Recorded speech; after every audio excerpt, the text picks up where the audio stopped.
बेलापुर गांव में इंद्र कुमार नाम का एक वैज्ञानिक रहता था। उसका पूरा जीवन खोज और आविष्कार में ही बीता। पर उसने अपनी जिंदगी में जो सबसे बड़ा आविष्कार किया था, उसके बारे में किसी को नहीं बताया था। जब उसे ये एहसास हुआ कि अब वो ज्यादा दिन जिंदा नहीं रहेगा, तो उसने अपने पोते को बुलाया। नरेंद्र, लगता है अब मैं ज्यादा दिन नहीं जीऊंगा।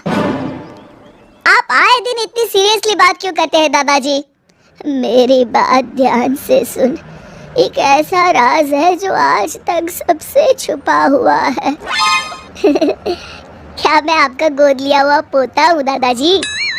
अरे नहीं नालायक, मेरा एक ऐसा आविष्कार है जो सबके सामने आ जाए तो तहलका मचा दे।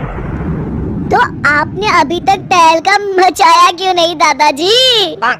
हे भगवान, ये तेरी हंसी ठिठोली तो मुझे मरने नहीं देगी। चुप हो जा और मेरी बात सुन।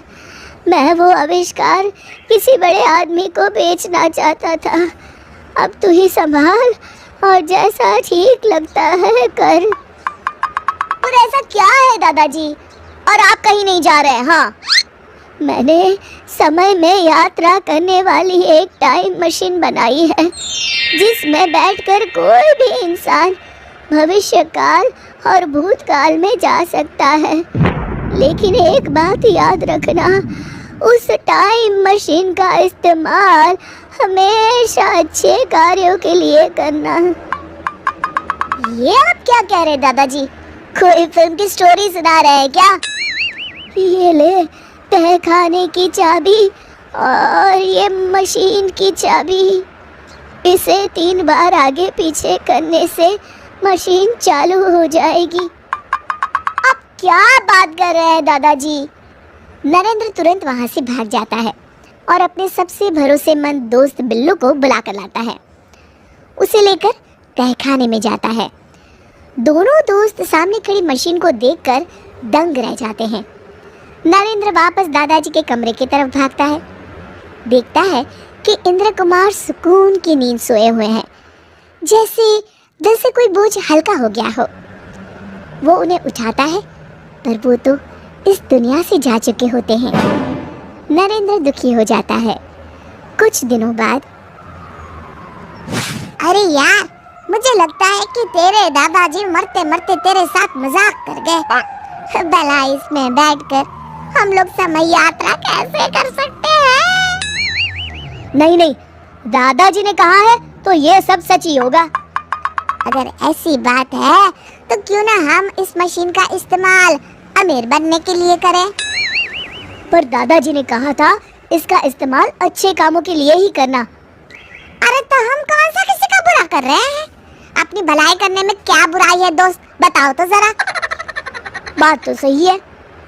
बचपन में मैंने दादाजी को किसी से कहते सुना था कि हमारे गांव के पास वाले जंगल में आज से 50 साल पहले कुछ डाकू एक बड़ा खजाना छुपा कर चले गए थे।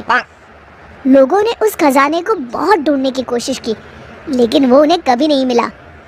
तो हम इस मशीन में बैठकर समय में 50 साल पीछे जाएंगे और जंगल में गड़ा हुआ वो खजाना लेकर आ जाएंगे। उसके बाद तो जिंदगी भर मौज करेंगे दोस्त। अरे पर कहीं कुछ गड़बड़ हो गई तो? अरे क्या होगा, कोई भूत पकड़ लेगा क्या? बच्चे जैसी बातें छोड़ और चल फटाफट। तो चलो फिर, देर किस बात की? दोनों मशीन में बैठ जाते हैं। नरेंद्र मशीन शुरू कर देता है और देखते ही देखते वो सालों पीछे जाने लगते हैं। लगता है हम दोनों पहुंच गए हैं। अरे ये क्या, सामने से कुछ डाकू आ रहे हैं। ओह, मतलब ये डाकू मंगल सिंह अपने आदमियों के साथ खजाना लेकर आ रहा है। सुनो, अब जल्दी से इस पेड़ के पास सारा खजाना छुपा दो।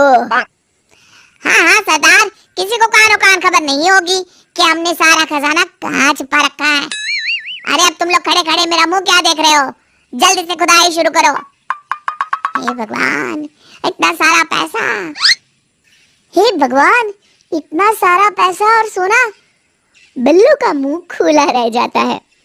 अरे मुंह बंद कर ले, मुंह में मच्छर ना चला जाए। और कहीं गलती से आवाज निकल गई ना तो ये मंगल सिंह हम दोनों को ही मच्छर की तरह मसल देगा। डाकू जमीन में खजाने से भरा बक्सा गाड़ देते हैं। हमारा काम हो गया है, अब यहाँ से चलते हैं। चलो फटाफट खजाना लेकर यहाँ से पहली फुर्सत में रवाना होते हैं। हाँ चलो। दोनों खुदाई करके बक्सा बाहर निकाल लेते हैं।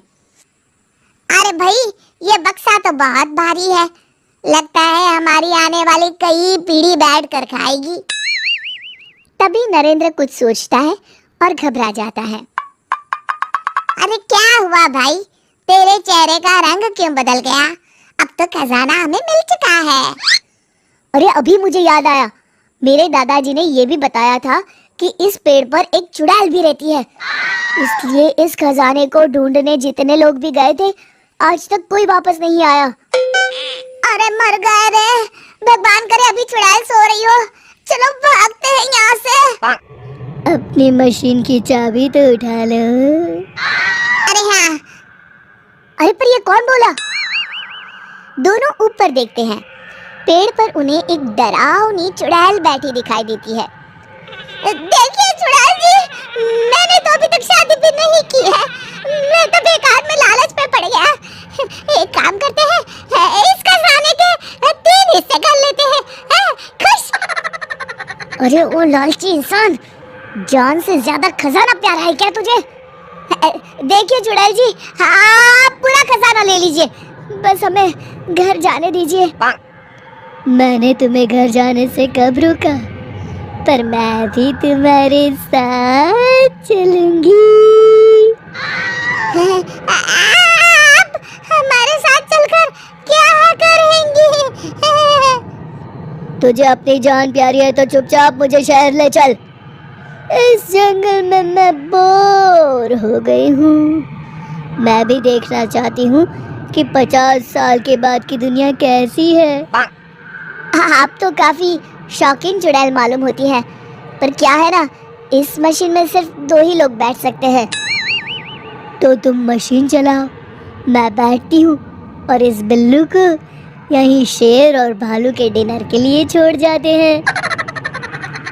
मैंने किसी का क्या बिगाड़ा है, थोड़ा एडजस्ट करके तीनों बैठ जाते हैं। आधे रास्ते पहुँचने के बाद मुझे तो बड़ी जोरों की भूख लगी है, किसे मार कर खाऊं? नरेंद्र और बिल्लू पसीना पसीना हो जाते हैं।